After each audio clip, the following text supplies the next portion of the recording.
Penumpang terjepit pintu gerbong K Bandara YIA, Kai mohon maaf.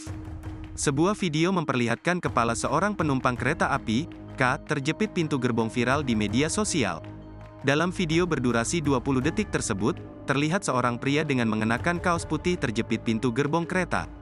Sementara, penumpang lainnya histeris berteriak meminta pertolongan kepada petugas yang berjaga.